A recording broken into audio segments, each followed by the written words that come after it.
Viennent profiter de derniers instants de légèreté avant le début aujourd'hui d'un mois de confinement. Des tireurs armés ont brisé hier soir cette quiétude. Fusillade en plein centre-ville. Le chancelier Sébastien Kurz dénonce une attaque terroriste qu'il qualifie aussi de répugnante. Bilan provisoire, 3 morts dont un assaillant. Jian Bergaoui, vous êtes avec nous en direct. On suit depuis ce matin en direct l'évolution de la situation. L'un des suspects est toujours en fuite. Absolument, la chasse à l'homme dure maintenant depuis plus de 9 heures. La police est à la recherche d'au moins un homme lourdement armé, mais il pourrait y avoir d'autres assaillants selon le ministre de l'Intérieur. Vienne est donc bouclée depuis cette nuit. Policiers et militaires ratissent la ville. Des hélicoptères survolent la zone. Des barrages sont mis en place un peu partout dans la capitale. Et pour éviter que le suspect ne quitte le pays, le contrôle aux frontières est renforcé. Tant que les opérations de police continuent, les autorités appellent la population à rester à la maison.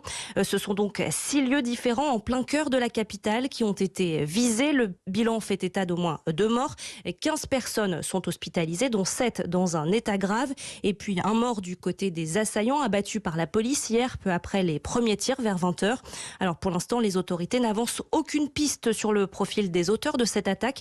Mais on devrait en savoir un peu plus rapidement puisque le ministre de l'Intérieur va s'exprimer dans quelques minutes lors d'une conférence de presse. Quant au chancelier Sébastien Kurz, il convoque un conseil spécial des ministres par vidéoconférence tout à l'heure à 9h. Il s'adressera ensuite à la population avec un discours. Jian Bergaoui et condamnation unanime de l'attaque en Europe et dans le monde.